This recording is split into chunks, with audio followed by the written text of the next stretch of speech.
जय हिंद दोस्तों, मैं विशाल पवार त्यागराज क्लासेस में एक बार फिर आप सभी का स्वागत करता हूं। दोस्तों, हमारा जो है भाई सेल चैप्टर चल रहा था और आज की जो हमारी है भाई वो लास्ट क्लास है सेल की। उसके बाद जो अगला हमारा जो टॉपिक है वो टिश्यू होगा। इसका ही अगला चैप्टर है भाई बायोलॉजी का ही। आज जो था हमने इससे पहली क्लास में पढ़े थे भाई सेल डिवीजन। और सेल डिवीजन के 3 टाइप होते थे। पहला था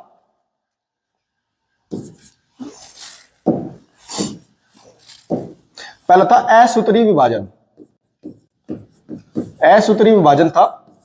जो दूसरा था वो था समसूत्री। उसके बाद एक तीसरा था वो था अर्धसूत्री। अर्धसूत्री इनमें से 2 तो हमने देख लिए थे भाई। इसमें अर्धसूत्री में तो था सेम था कि जो कोरोना वायरस हो गया, मान लो वायरस बैक्टीरिया में होता है जो कि एक बार अगर शुरू हो जाए तो वो नियंत्रित नहीं होता। उसके बाद जो समसूत्री था उसमें वो था कि अगर हमें जितने सेल की जरूरत है सिर्फ उतने का ही विभाजन होगा, अगर उससे ज्यादा हो जाए तो कैंसर हो जाता है उसी के थ्रू। उसके बाद आज जो था हमें अर्धसूत्री के बारे में देखना था कि अर्धसूत्री जो होता है वो क्या होता है। हमें थोड़ा सा आज इसके बारे में पढ़ना था भाई।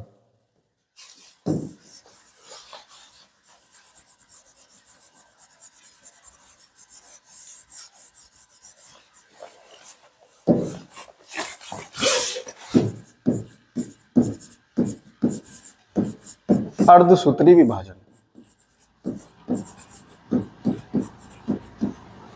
अर्धसूत्री विभाजन ये देखना था। अब एक जगह है सिर्फ जहां पे ये अर्धसूत्री होता है, और जितनी भी जगह है मान लो हमें कुछ भी हो गया, चोट लग गई, कुछ और दिक्कत होगी, तो वहां पे क्या होगा भाई, समसूत्री विभाजन होगा। लेकिन जब क्या होगा, जनन का समय होगा यानी कि प्रेगनेंसी का टाइम होगा या वो होगा, तो उसमें क्या होगा, अर्धसूत्री विभाजन होगा। अब इसका कारण क्या है? अब देखो, जो और सेल थी, मान लो ये समसूत्री विभाजन था। ये क्या था भाई? समसूत्री विभाजन था। इसमें क्या होता था, मान लो इसमें कितने हैं भाई टोटल, मान लो ये हमारा एक सेल है, इसमें 46 क्रोमोसोम है टोटल 46। इस वाली में क्या होता था, समसूत्री में अगर जो 2 सेल बनेंगी उन दोनों में इसमें भी 46 क्रोमोसोम आएंगे और इसमें भी 46 क्रोमोसोम आएंगे। इसका ये था, अगर आगे ये टूटेंगी तो इसमें भी 46 ही क्रोमोसोम आएंगे और इसमें भी 46 ही क्रोमोसोम 46। ऐसे ये तो मतलब इनमें क्या है, क्रोमोसोम इतने ही रहेंगे जितने पिछले वाले में थे। इनमें क्रोमोसोम की संख्या नहीं चेंज होने की। अर्धसूत्री विभाजन में क्या होता है, सिर्फ एक जगह जरूरी है। अब वो जरूरी क्यों है भाई, आप एक बात देखो। अब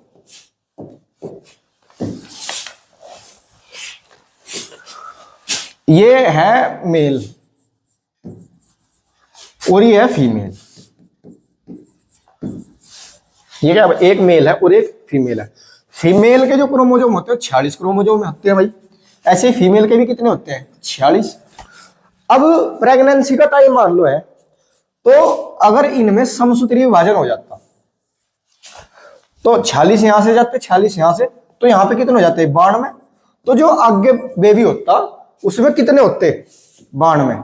लेकिन होने कितने चाहिए अगले बेबी, 46। तो मान लो यहाँ पे क्रोमोसोम आगे 46। अब ये नहीं पता कि क्या बनता है, ये कुछ भी बन सकता, डायनासोर बन गया, मान लो कुछ और बन गया, जो भी। तो मतलब अगर यहाँ पे समसूत्री विभाजन हो जाए तो वो दिक्कत का विषय बन जाएगा। इसीलिए सिर्फ जनन के समय में होता है भाई अर्धसूत्री विभाजन। उसमें क्या होगा, अब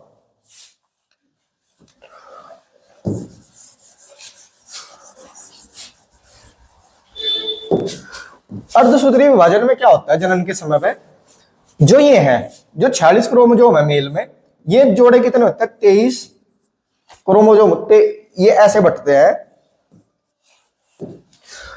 ये 2 टाइप के होते हैं, 42 और 2। ऐसे ही फीमेल में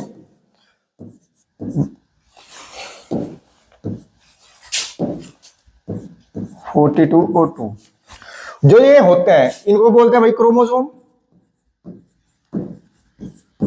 ऐसे ही ये क्रोमोसोम। अब ये क्या है, इनको बोलते हैं ऑटोसोम। ये क्या है भाई, ऑटोसोम।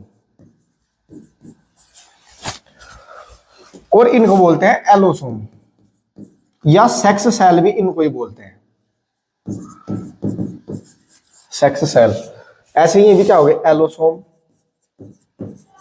और सेक्स सेल। तो ये ऐसे होते हैं। अब क्या होगा भाई, इनमें से जो ये होते हैं दो, जो मेल में होते हैं, मेल में होते हैं एक्स और वाई, और फीमेल में होते हैं एक्स और एक्स, ऐसे होते हैं। इनमें से क्या होता है, अब देखो भाई 46 है, तो इनमें से क्या आने, आधे ही आने, तो 22 तो आएंगे। आगे जो बेबी होगा, ये मान लो बेबी है, तो 22 तो आएंगे इसमें से। इसका 42 44 का आधा क्या हो गया, 22 क्रोमोसोम तो आएंगे ऐसे। ये किसका निर्माण करेंगे, शरीर का। ऐसे ही 22 आएंगे इसमें से। तो जो ऑटोसोम है, इनका क्या काम होता है, शरीर का निर्माण करना। जो 22 इसमें से आगे, 22 इसमें से आगे। अब ये हो गए, यहां पे दो बच गए। अब इनमें से एक क्रोमोसोम आएगा सिर्फ, किन में से, मेल वाले में से भी एक आएगा और फीमेल वाले में से एक आ गया, एक्स ही आएगा भाई, कोई सा ले लो वो एक्स ही होगा। और मेल वाले में से भी क्या आ गया, एक्स। तो 42 और 42 44 तो हो गई, प्लस एक आ गया एक्स और एक आ गया वाई, टोटल कितने हो गए अब 46। तो यहां पे जरूरी है ये। अब अगर हमको इसमें क्या करते, समसूत्री हो जाता, तो 46 के 46 यहां से आते और 46 के 46 ही यहां से आते, तो ये नहीं पता कि क्या बन जाता भाई। अगर एक क्रोमोसोम भी ऊपर नीचे हो जाए तो मानव का जो है शरीर बनावट वो नहीं रहने की जो होती है। इसीलिए क्या होता है, सम अर्धसूत्री विभाजन यहां पे जरूरी होता है। अब क्या होगा भाई, 44 तो ये थे, एक्स और वाई चले गए ये। अब इतना याद रखो, अगर हो एक्स और वाई तो वो क्या बनेगा, मेल का मतलब बॉय। और अगर एक्स और एक्स हो जाए तो क्या बनेगी, गर्ल। तो क्या बनेगी भाई, गर्ल। यहां पे ऐसा भी हो सकता था कि एक्स की जगह वाई आ जाता, ये यहाँ पे एक्स थे ना दोनों, तो ये क्या बनेगी, लड़की। और अगर यहां से वाई चला जाता भाई, तो 44 तो यहाँ ऐसे ही रहते, और इधर से भी क्या चला गया, एक्स वाई, इधर से वाई गया और उधर से एक्स, तो ये क्या हो जाता, बॉय, और ये क्या हो जाती, गर्ल। तो एक बात और याद रखो कि जो मेल, जो बेबी होगा, बॉय होगा उसमें या गर्ल होगा, वो हमेशा किस पे डिपेंड होगा, मेल पे। वो किस पे डिपेंड होगा, मेल पे। आज भी आप गांव में देखते हैं, अगर कोई लेडी है, उसको लड़की है, तो वो दोष किसका होता है, लड़की को दोष दिया जाता है कि लड़की क्यों हुई।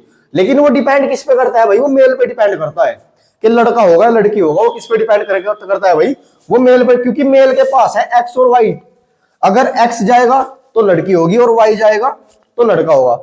फीमेल के पास होते हैं एक्स और एक्स, कोई सा चले जाएंगे, एक ही क्रोमोसोम है दोनों। तो ये होता है अर्धसूत्री विभाजन। और ये सिर्फ कहां पे होता है, जब क्या होता है, जनन का समय होता है, तब कौन सा वो होता है भाई, तब होता है सिर्फ अर्धसूत्री विभाजन।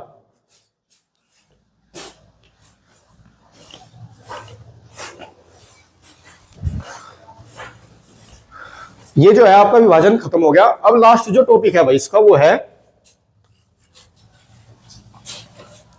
सिंड्रोम्स।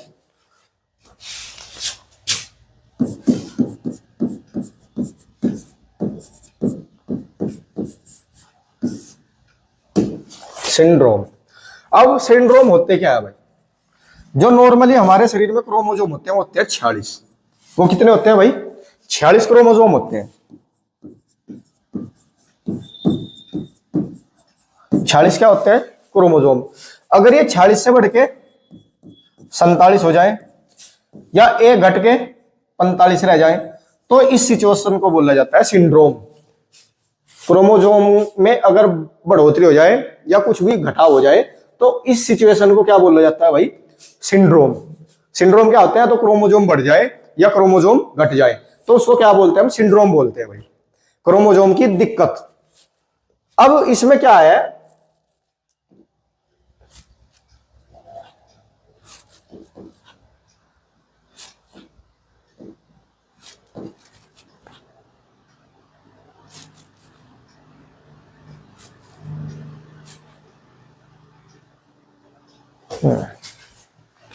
जो सिंड्रोम होते हैं भाई वो 4 टाइप के होते हैं। जो सिंड्रोम कितने टाइप के होते हैं भाई, 4 टाइप के सिंड्रोम होते हैं। एक होता है टर्नर सिंड्रोम, एक होता है क्लिनेफेल्टर सिंड्रोम, उसके बाद डाउन सिंड्रोम होता है, और एक होता है पटाउ सिंड्रोम। सबसे पहले इसमें है टर्नर सिंड्रोम। टर्नर सिंड्रोम में क्या होता है, जो क्रोमोसोम है वो 46 के बजाय कितने रह जाते हैं, 45, यानी कि 45। नॉर्मल जो होते हैं 46 होते हैं, लेकिन रह कितने जाते हैं, 45। और ये सिर्फ किस में होता है, फीमेल में।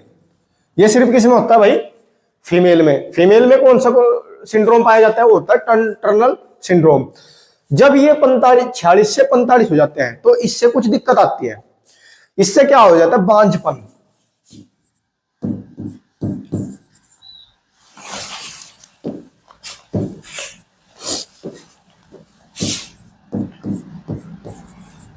अरे यार क्या हो गया,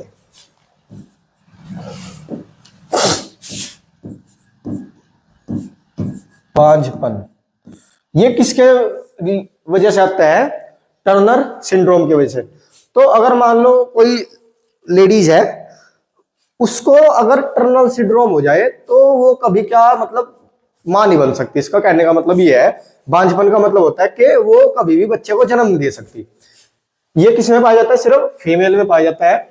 लेकिन इसका मतलब ये नहीं है कि अगर कोई लेडीज है उसको कोई मतलब किसी बच्चे को जन्म नहीं दे सकती, तो इसका मतलब उसको कोई टर्नर सिंड्रोम ही है हर किसी को, जिसको मतलब लड़का लड़की कुछ है ही नहीं। इसका मतलब ये नहीं है कि भाई सबको टर्नर सिंड्रोम ही होगा, उसकी और भी कुछ भी दिक्कत हो सकती है। लेकिन बस ये कहने का मतलब ये है कि टर्नर सिंड्रोम का मतलब ये होता है, ये सिर्फ फीमेल में पाया जाता है।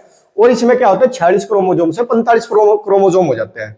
इसमें क्या होता है कि जो लेडीज है या मतलब जो भी है वो क्या होता है, बांझ का मतलब होता है कि उसके मतलब उसके से जन्म नहीं दे सकती हो किसी भी बच्चे का।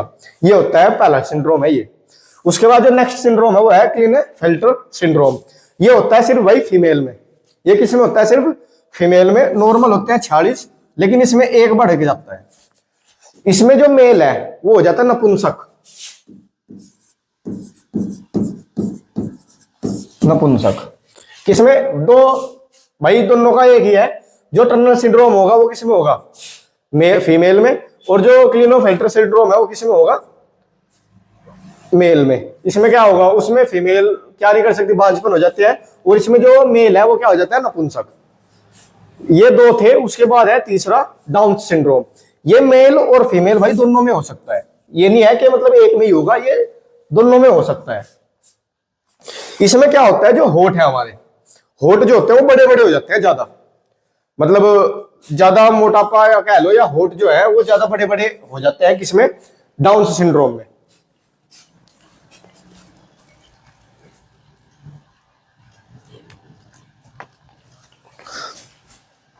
क्या होता है भाई, डाउन सिंड्रोम्स में क्या होगा, जो होठ है, एक होता है इसमें जीभ प्लस होठ, इनका साइज क्या हो जाएगा, बड़ा, ज्यादा बड़े हो जाते हैं। तो वो कौन सा सिंड्रोम होता है, जीभ तथा होठ, इसमें क्या हो जाते हैं भाई, साइज बड़ा हो जाता है। तो वो कौन सा सिंड्रोम होता है, डाउन्स। और मंद बुद्धि, मतलब जो दिमाग है वो कम हो जाता है, कुछ भी करने लगेंगे, कोई वो नहीं है, मतलब अलग पता लग जाएगा, हरकतें अलग होंगी। तो ये किसमें, ये मेल और फीमेल दोनों में हो सकता है। ये नहीं है कि किसी एक में ही होगा। जो डाउन सिंड्रोम हो मेल में भी हो सकता है और फीमेल में भी। इसमें क्या होगा, नॉर्मल होते हैं 46, एक बढ़ के 47 हो जाते हैं। और इससे क्या होगा, जीभ प्लस होठ का जो आकार है वो बढ़ जाएगा।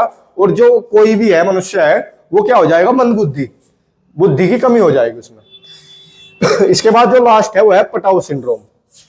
क्या है भाई, पटाउ सिंड्रोम। इस सिंड्रोम में भी नॉर्मल होते हैं 46, एक बढ़ के 47 हो जाते हैं। मेल और फीमेल दोनों में हो सकता है। इसमें भी क्या होगा भाई, जो होठ है, होठ जो है बीच से कट जाता है। यहां से जो होठ है वो क्या हो जाता है, कट जाते हैं। जिसकी वजह से क्या, इसमें बस यही है कि होठ जो है वो इसमें क्या हो जाता है भाई, कट जाता है ऊपर से। जो ऊपर का ये होठ है ये क्या हो जाता है, बीच में से कट जाता है। अलग पता, अलग आदमी दिखता है कि मतलब होठ कटा हुआ उसका, थोड़ा बहुत नहीं। एक तो होता है होठ वैसे ही कट गया, लेकिन ये क्या है, होठ इसमें ज्यादा कटा हुआ दिखता है, अलग ही दिखता है कतई। तो वो कौन सा सिंड्रोम है, पटाउ सिंड्रोम है। और दूसरा वही है भाई, जो इसमें था थोड़ा मंदबुद्धि वाला काम। इसमें एक तो सेम यही है, बस इसमें क्या था, इसमें आकार बड़ा होता है और इसमें होठ क्या है वो कट ही जाता है पूरा।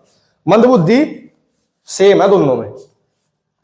ये जो थे भाई, ये क्रोमोजोम की जो वो होते हैं डिजीज बोलते हैं। डिजीज तो हो गया अलग, सिंड्रोम हो गया अलग। सिंड्रोम सिर्फ होते हैं किससे, क्रोमोसोम की बढ़त या घटने से। जो है आज का जो भाई ये चैप्टर है, ये हमारा कंप्लीट हो गया बिल्कुल, इसमें कोई भी चीज आपकी बची नहीं है अब। इससे अगला जो चैप्टर होगा वो हम कल शुरू करेंगे, उसका जो नाम है वो है टिश्यू, उत्तरक। तो आज की क्लास आपकी यहीं तक है। जय हिंद।